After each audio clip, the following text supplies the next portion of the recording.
loses a close, tough fight to Terence Crawford. I don't know. But he's gotten older. He's grown out of the division. Who? I'm just saying. Yeah, but so is Terence Crawford. You can't make the weight. But so is Terence Crawford. I picked Terence Crawford because he started 135. Floyd started 130. He turned pro. He's 130 pounds. I mean, Max really has earned the right to an opinion. And his current opinion is that Terence Crawford is the greatest of all time. Now, I will tell you, Max is a fan. I can relate to this. I got in there and I did the sport, and there are times that there is a credibility that will come along with me for having done the sport. But I'm the same as Max. I'm a fan. Good Crawford is, you know what I mean? Especially being, 38? Something like that, yeah, 38. So listen, to do what he done in the manner he did it, moving up 2 weights, in my opinion, in my humble opinion, one of the greatest to do it. Max Kellerman looks at the much-anticipated fight between Mayweather and Crawford and points out how different their paths are. He says Floyd carefully picked opponents to protect his record, which gave him a long list of wins, but often earned him blame. Terence Crawford, on the other hand, was always up for a challenge. He would fight anyone who came his way and keep showing himself. Kellerman likes Crawford better than Mayweather because he is brave and ready to fight anyone, which gives him an edge. It's wild, because if you look at Floyd's resume, it's much deeper than Crawford's. And Floyd was faster and he had a better defense and all that stuff. But Floyd picked and chose when he fought guys, especially once he left lightweight. He wiped out the junior lights, bring him. Lightweight, he jumps up to Jose Luis Castillo first thing. A lot of people think he lost the first fight, I didn't, but then he won the rematch. But once he left lightweight, he was careful about when he fought guys. So even though his resume is deeper with names, people remember, but he didn't want it with certain dudes at certain times. Crawford, we all witnessed, even though the resume is thin in certain ways, he wanted it with everyone the whole time. That makes a difference to people. Max Kellerman has always wondered if Floyd Mayweather deserves to be at the top of the pound-for-pound chart. Kellerman agrees that Floyd was very good at what he did technically, but he says that Floyd's successes do not make him the best of all time. He talks about Terence Crawford in his study. Like Manny Pacquiao, Crawford has won belts in for different weight classes. Pacquiao made a name for himself by moving up in weight classes and beating winners along the way. Kellerman thinks Crawford goes in this direction. He sees it as proof that being the best isn't about having a perfect record, but about being brave enough to take risks across categories and fight the toughest opponents you can find. No one has ever been a 4-division champion in boxing. Not a real one. Oh, Pacquiao won 8 and Oscar De La Hoya won 11 and this one won 15. No, I'm talking about Ring Magazine champ or lineal champ. You are the champion of that division. Manny Pacquiao was the first dude to really win 4. Floyd gets credit for 4 for beating Canelo, but that wasn't at the junior middleweight limit. I don't count that. I don't count that. Terence Crawford just joined Manny Pacquiao as the only legit 4-division champion in the history of boxing.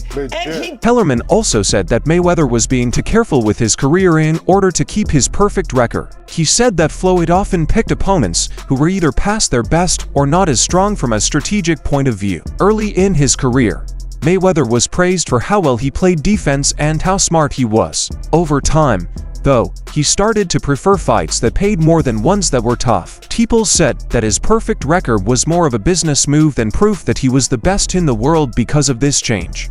Kellerman is saying that Floyd was great, but the way he matched players made his zero less valuable because fans like seeing him in real danger instead of fake matchups. Floyd was fighting everyone right up until the point where he started to make money. But as much credit as you get for making, the primacy of business, for making business your priority, well, that comes with trade-offs. Because when you make business decisions constantly, sometimes your athletic achievements won't be regarded in the same way as if you made athletic achievements your priority. That said, Mayweather has accomplished a tremendous amount athletically. But the 3 fighters he didn't fight, Antonio Margarito, Manny Pacquiao, when he was obliterating De La Hoya, Hatton, and Cotto, and Shane Mosley when he still had something left. And while he will wind up fighting Pacquiao and Mosley, it'll both be, at the right time for Floyd. That said, what about at the right time for Floyd? He's also ancient. A fighter approaching 40, fighting at the level Mayweather is fighting, is unheard of. Mayweather, until recent times, would be considered one of the greatest older fighters. That would be the whole story. Oh my God, can you believe how old Mayweather is? It was a little bit unfair to Floyd. say, well, you're picking these guys at the right time. Floyd is old. It was criticized by fans and commentators who still care about Mayweather's reputation when Kellerman said that Terence Crawford might be the best pound-for-pound fighter of all time. Some people said Kellerman promoted Crawford too quickly and that he still had a lot to show in his career. But Chael Sonnen, a veteran UFC fighter, supported Kellerman's right to say what he thought. Sonnen said that both experts and fans can say bold things when they really think something is brilliant. He said Kellerman's point of view shouldn't be thrown out because it's slanted, but should be seen as the opinion of someone who has seen boxing get better over many years. In this way, Sonnen brought up the healthy discussion that happens in combat sports, where different points of view lead to arguments about who really is the best of all time. And Max really has earned the right to an opinion. And his current opinion is that Terence Crawford is the greatest of all time. Now, I will tell you, Max is a fan. I can relate to this. I got in there and I did the sport, and there are times that there is a credibility that will come along with me for having done the sport. But I'm the same as Max. I'm a fan. I stopped off and had a career doing it, but I started as a fan during my time in that career, and now I'm a fan. And Max was a little heavy on Canelo. Now, when I say it was a little heavy, it just surprised me as such an expert, as a guy that knows everything. I mean, Max knows the amateurs. He knows what Usyk did in the Olympic Games and the World Championships and the Golden Gloves before that, and he knows everybody else as well. I was a little surprised, if I'm being fair, at how much he thought Canelo was a great fighter. That part did surprise me. But just because Canelo has been beat doesn't mean he's not. It's interesting. Canelo's had some really hard fights, and by the way, he's had a lot of them.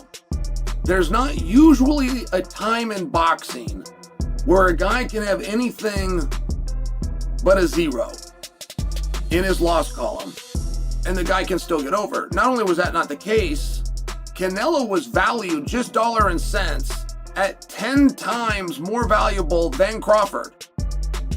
Oh, by the way, Crawford is the only one that showed up with an undefeated record. And I must admit, some of those losses that Canelo had seem like the kind of thing that would really slow a guy down. People were both excited and skeptical about Terence Crawford's rumored path to becoming the undisputed middleweight champion. Crawford has already beaten Canelo Alvarez, who was seen as the face of modern boxing, so he doesn't have much to leave behind. He showed that only size and strength could not stop him by beating Canelo. Analysts say that Crawford has already hit out the sport's most marketable and powerful figure, so he can't do anything else. But the fact that he wants to be unquestionably 160 pounds shows that he wants to push himself even more. If he wins, he will go into uncharted ground and become known as a fighter who never stops trying to be the best. He will be one of a kind. Anti-climaxing for him to drop back down because you already reached the height. You already slayed the giant. And essentially that's what Terence Crawford has already done. He slayed the giant, okay? Anything else he can do is going to be anti-climaxing. Nobody else he can fight. Canelo Alvarez is 63 wins, 3 losses, 2 draws, 39 wins by way of knockout. Canelo Alvarez is the face, or was the face, of the sport of boxing, right? And you defeated him and outclassed him. Everybody expected you to get knocked out. It was a money grab. It wasn't realistic. And you achieved it, right? There's nothing else you can do but one thing. And as I stated, you can put your crown so high on the pedestal, it's almost impossible to reach. And I stated that becoming undisputed in another glamour division in 2 fights, because it really doesn't matter who Terence Crawford fights at this point in time. There is no name that's going to garner him the traction and attention that he got from fighting Canelo. If he fights Ron Ennis, it's not going to do it. Virgil Ortiz, not going to do it. None of those guys, anybody would put against Canelo Alvarez and say that they would beat Canelo Alvarez. So now he would be expected to beat everybody. Okay? Sebastian Fundora, the Towering Inferno, because of the size difference. He's 6'6", 80 plus inch arm reach, right? At fighting at 154 pounds, that would be attractive. When it comes to being the best of all time, Kellerman strongly disagrees with the idea that Mayweather immediately holds that title. He says Floyd never did the crazy things that make heroes.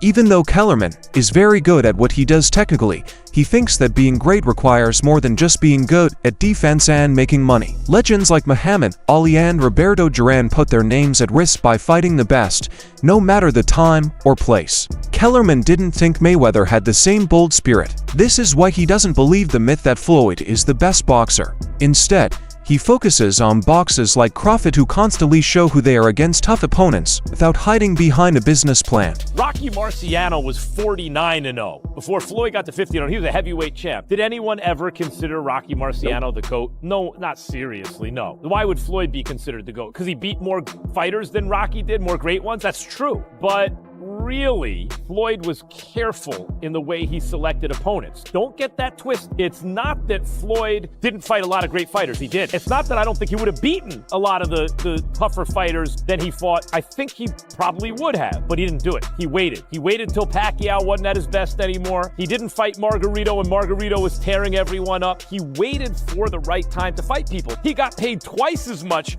for fighting Pacquiao in a less dangerous fight than he would have had he fought him when everyone wanted to see him fight. Floyd is among the all-time greats, but he ain't number one. Hamza Shiraz, a British boxer, praised Crawford for how he has built his reputation. He talked a lot about Crawford's unique path, which blends being the best with being determined to fight every big challenger. Shiraz said, "It was an honor to see a fighter grow into a champion-level fighter who does it so precisely and with such ease that it looks easy." Not only does Crawford's story matter to him because of the wins, but also because of the message it sends. To be great, you have to face your hardest problems head-on instead of avoiding them. In this way, Shiraz is like more and more athletes and boxing fans who think Crawford's run was the best ever. Whack, like I was saying it, oh mate, I had it totally wrong. But it just goes to show how good Crawford is, you know what I mean? Especially being, 38? Something like that, yeah, 38. So listen, to do what he done in the manner he did it, moving up 2 weights, yeah, in my opinion, in my humble opinion, one of the greatest to do it, one of the greatest to set foot on it. You know what, it was an honor to watch himself and Canelo live ringside. So yeah, the outcome of it wasn't ideal because if Canelo won, I would have been in line next, which is still the case, but just delayed a little bit. And I suppose it all depends what Crawford wants to do. I saw a post from Umar actually, who put out before the fight, said, "I really want my boy Hamza to win, but I think that Crawford will win." And I think a lot of people kind of possibly have seen that sentiment of they want him to win for you, but at the same time, a few people I spoke to picked Crawford to win. Yeah, no, exactly. And it was a split of opinions, wasn't it? It was very, very divided. But then straight away when the first bell went, and I see Crawford run to the centre, grab centre, you know he weren't there to fuck around, man. And he just bossed it. I think I'll give Canelo no more than 4 rounds. But then at the same time, you've got to put yourself in Canelo's shoes. He's achieved everything he's needed to do in the sport. He's earned more than enough money, and he's still daring to be great. So as a fighter, as a fan, we can only appreciate that. During these discussions, one analyst pointed out that Saudi Arabia's growing power is changing the way boxing is fought around the world.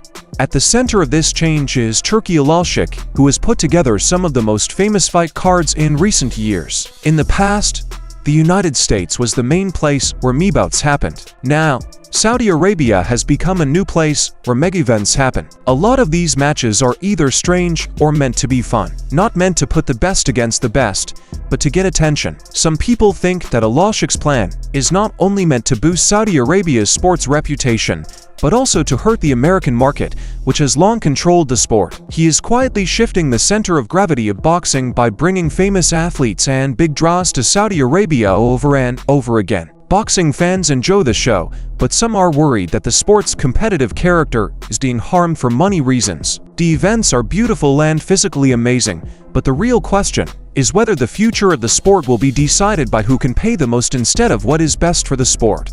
This makes me wonder more. Is boxing changing or losing what it stands for? And I had been telling you that he was not coming to America with that. For that, he is coming to take boxing to Saudi Arabia. He is not trying to help boxing in America. He is trying to help boxing in Saudi Arabia. And in order to help boxing in Saudi Arabia, he has to do damage to American boxing, because American boxing is the mecca of boxing right now, and he wants to change where the mecca is. So when he backed Canelo Alvarez and Terence Crawford, I did a video and I said, we know what this is going to be.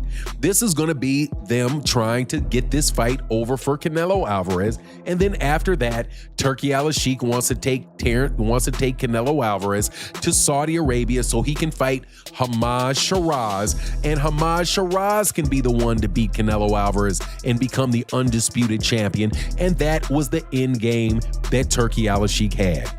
So let's now talk about the fight that was necessary for Canelo to win in order for Turki's plans to come off. Terence Crawford had to lose to Canelo Alvarez. In the fight itself, as I have witnessed and many people have witnessed, that was not a close fight. That was a fight in which Terence Crawford won, and won convincingly. The fight was probably close up until around round 4 or 5, at which point in time Terence Crawford pulled out and pulled away and dominated that fight. Many experts, including myself, say that Terence Crawford won all but maybe 2 rounds. And there are some people that said that they didn't think Canelo won any rounds convincing. When Crawford beat Canelo Alvarez, it sent shockwaves through boxing and became his defining moment. This victory not only made his resume look better, but it also brought him a huge windfall of money, allegedly hundreds of millions of dollars. Analysts said that Crawford's win put him in a unique position where his skill and the money he earned were perfectly matched. People quickly talked about what he should do next, since he had already wiped out one of the sport's biggest stars. Many people saw this win as proof of what Kellerman and others had been saying all along. Crawford's reputation doesn't need to be carefully kept alive. Instead, it is built on getting through the hardest problems that can be reached. The respect he has gained by showing that he is one of the all-time greats is more important than the money. Defeated now 42 anno with 31 KOs, defeated Saul Canelo Alvarez 63-3-2. Moving up 2 weight divisions was a brilliant performance. We're going to analyze the actual performance and how good he was technically, tactically, physically later on in the show, and we talk about the pound for pound with Spencer and I. But what I want to ask you is, given that the judges scored it 115, 113, 115, Tim Cheatham 115, 113, Max DeLuca 115, 113, Steve Weisfeld 116, 112. Yeah, 116, 112 is 8 rounds to 4. I had it 9 rounds to 3. I could even have scored it 10 rounds to 2. How did you have it? Yeah, I had it 117, 111. I thought the scorecards... 9 to 3 then, yeah? Yeah, I thought the scorecards were way too close. But that was always going to happen with Canelo Alvarez to beat him in Vegas. We've seen a few fights go close before. Triple G was one that comes to mind straight away, where I thought Triple G had won the first fight for sure, and it didn't go his way. Imagine this, Spence. If Terence had tripped over Canelo's feet late in the fight, let's say he tripped over, and they'd scored that a knockdown, it would have been a majority draw. Yeah.